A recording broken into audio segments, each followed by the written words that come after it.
नमस्कार जय Jagannath mama's kitchen को आपण मानको स्वागत। फ्रेंड्स आगु को आसुची होली होली पे मुने आसी गोटे सुंदर रेसिपीटी है गुजिया।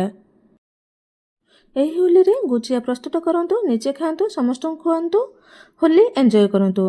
आसंतु प्रस्तुत करिबा गुजिया। गुजिया रे रेसिपी प्रस्तुत करिबा पूर्व मोर गोटे अनुरोध रहिला, आपण जदि मो चैनल रे नुआ अछंती चैनल टी को सब्सक्राइब कर दियंतु।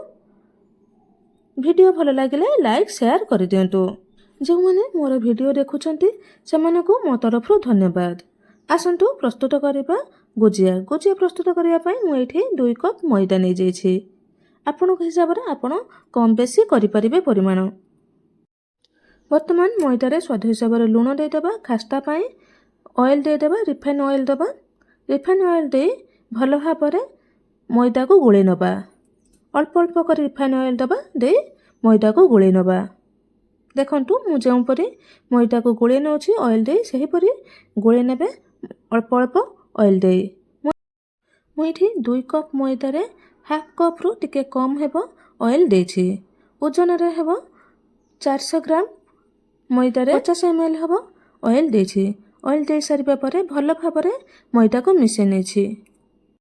देखो ये आमर मैदा तेल भल भाव में मिसी गलानी, कलर मध्य चेंज हो गलानी। देखो मुठा कले मुठा हो जाउछि। वर्तमान आम जानिबा जे आमर मैदा भल भाव में खास्ता है। वर्तमान अल्प अल्प पानी दे मैदा को गोले नबा। देखो मु जोपरी अल्प अल्प पानी दे मैदा को गोलाउछि सेहीपरि अल्प अल्प पानी दे गोले नेबे। एका बेलके पानी देबेनी, पानी देले पानिया हो जिवो, भल हेबो नाही। देखो ये आमर मैदा गोलेबा हो जाइए। वर्तमान या ऊपर गोटे कपड़ा घोड़े नबा किंबा प्लेट घोड़े रखी नबा। वर्तमान आसंतु गुजिया पाई पूरा प्रस्तुत करिबा। पूरा प्रस्तुत करिया पाई एठी मु किछि ड्राई फ्रूट्स को चॉप करी नै जाइछि। आपण चाहिले जे कोनोसी ड्राई फ्रूट्स नै पारिबे, आपनको पसंद हिसाब रे ड्राई फ्रूट्स नै पारे। ड्राई फ्रूट्स को किंतु चॉप करी नेबे, नहले गुजिया रे बड़ अंश रही गुजिया फाटी जाई पारे। तेणुक ड्राई फ्रूट्स को चॉप करी नेबे। देखो ये ड्राई फ्रूट्स को मु घी रे भाजी नहीं। ड्राई फ्रूट्स भाजी हो गलानी, किसमिश सब फुली गलानी, ड्राई फ्रूट्स भी भाजी हो गलानी। वर्तमान 50 ग्राम सुजी से देदेबा। दे सुजी को भल भाव में भाजी नबा। सुजी टिके भाजी हो सारिबा परे सेथिरे मिठा हिसाब से आपणकर मिठा हिसाब से आपण चीनी देदेबे। चीनी दे सारिबा परे सेथिरे कोरी रखिथिबा नड़िया देदेबा, जहाँकि मु आगरू गोटे नड़िया कोरी रखिथिली। नड़िया दे सारिबा परे सेथिरे मु 50 ग्राम हेबो खुआ दे देछि। आपण चाहिले खुआ दे परिबे, नहले स्किप करि परिबे, किंतु खुआ देले टिके टेस्ट बढ़ी जाए पुरर। तेणुकरी मु एठी खुआ दे देछि। मु एठी टिके अधिक परिमाण रे पूरा प्रस्तुत करिछि। 200 ग्राम मैदा रे एते जाक पूरा लागिबो नाही, किंतु मु टिके अधिक पूरा प्रस्तुत करिछि मु स्टोर करी रखिबा पई। आपण चाहिले एही परि अधिक पूरा प्रस्तुत करी स्टोर करी रखि परिबे। आपण जत्ते बेले जे पिठा चाहिबे अति सहज रे करि परिबे। फ्रिज रे स्टोर करी रखिबे, नहले बाहर रखिले खराब हो जाय पारे। तेणुकरी फ्रिज रे स्टोर करी रखि नेबे।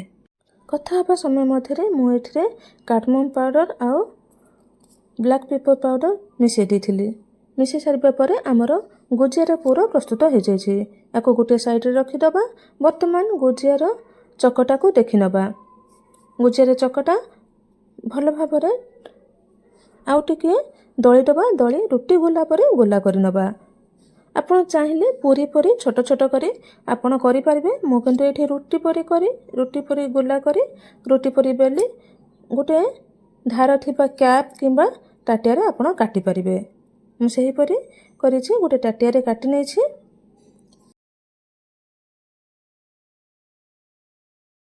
देखंतु एठी मु भल भाव रे बेली नेछि। बेली सारिबा परे गोटे धार थिबा टाटिया रे मु एठी पूरी साइज रे काटि नेछि।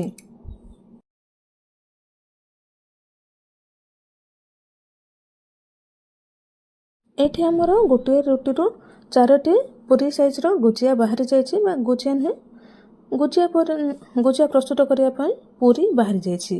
एहा कहि परिबा आमे। सेही पूरी रे आमे गोटे चामच लेखा पूरो दे देबा। पूरो दे सारिबा परे भल भाव में साइज करि नबा।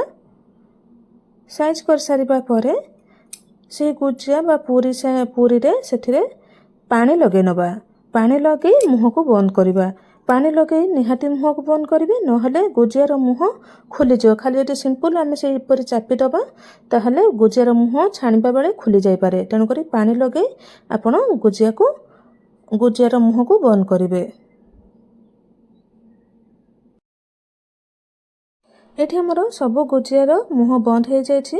ଏହିପରି ସବୁ ଗୁଜିଆର ମୁହଁ ବନ୍ଦ କରିଦେବେ। କରିସାରିବା ପରେ ବର୍ତ୍ତମାନ ଦେଖନ୍ତୁ ମୁଁ ଗୁଜିଆର ଷ୍ଟାଇଲ୍ ଦେଖାଉଛି। ମୁଁ ଏଠି 2ଟି ଷ୍ଟାଇଲ୍ର ଗୁଜିଆ ପ୍ରସ୍ତୁତ କରିଛି। ଗୋଟିଏ ପରେ ଗୋଟିଏ ମୁଁ ଏଠି ଦେଖାଇବି। ଦେଖନ୍ତୁ ମୁଁ ପ୍ରଥମେ ଏହି ହାତରେ ମୁଡ଼ିବା ଗୁଜିଆ ଷ୍ଟାଇଲ୍ଟି ଦେଖାଇଛି। ଦେଖନ୍ତୁ ମୁଁ ଏହିପରି ମୁଡ଼ୁଛି।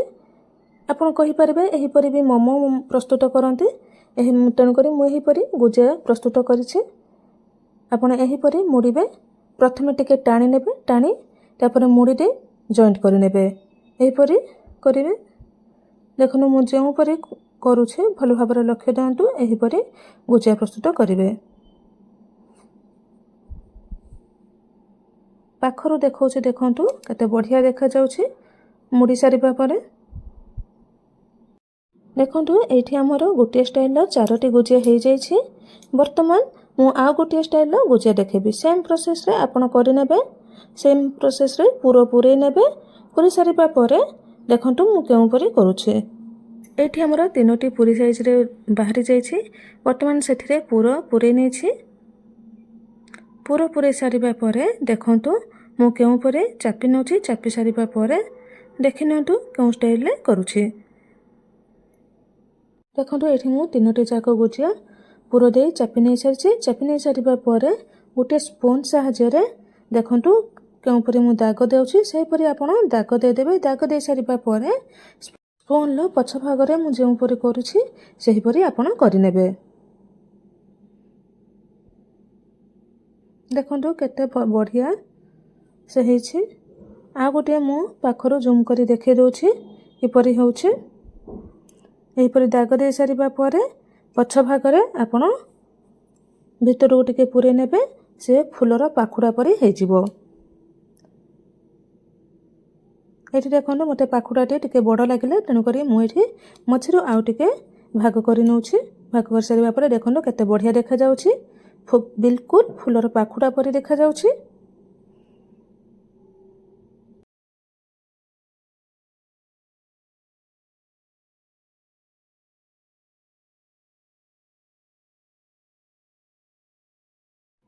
ଦେଖନ୍ତୁ ମୁଁ ଆଉ ଥରେ ଜୁମ୍ କରି ଦେଖାଇ ଦେଉଛି ଆଉ ଗୋଟିଏ ଷ୍ଟାଇଲ୍ର ମୁଡ଼ିବା। ଯଦି ଆପଣ ସେଥିରେ ଭଲ ଭାବରେ ଦେଖିନଥିବେ ଏଇଠି ଆପଣ ଭଲ ଭାବରେ ଦେଖି ନିଅନ୍ତୁ। ପ୍ରଥମେ ଟିକେ ଟାଣି ନେବା, ଟାଣି ତାପରେ ମୁଡ଼ି ନେବା। ଦେଖନ୍ତୁ ସେପ୍ ଆସିଯାଉଛି। ମୁଁ ଏଇଟାକୁ ପ୍ରଥମେ ଟିକେ ଟାଣି ନେବା, ଟାଣି ତାପରେ ମୁଡ଼ି ଦେବା। ମୁଡ଼ି ଦେଲେ ଗୋଟିଏ ସୁନ୍ଦର ସେପ୍ ଆସିଯିବ। ଦେଖନ୍ତୁ କେତେ ବଢ଼ିଆ ଦେଖାଯାଉଛି, କେତେ ସୁନ୍ଦର ଲାଗୁଛି।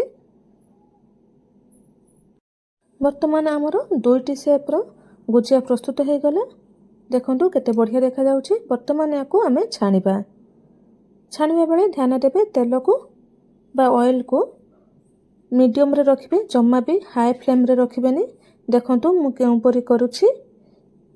ମୋର ଜମା ବି ବେଶୀ ବବଲ୍ସ ବାହାରୁନି, କମ୍ ବବଲ୍ସ ବାହାରୁଛି, କାରଣ ମୋର ଅଏଲ୍ଟି ମିଡ଼ିୟମ୍ ଗରମ ରହିଛି। ଆପଣ ଏହିପରି ଅଏଲ୍କୁ ମିଡ଼ିୟମ୍ରେ ରଖି ବା ମିଡ଼ିୟମ୍ ଗରମ ରଖି ଆପଣ ସବୁ ଗୁଜିଆକୁ ଛାଣି ନେବେ। ଜମା ବି ଗ୍ୟାସ୍ ହାଇ ଫ୍ଲେମ୍ରେ ରଖିବେ ନାହିଁ।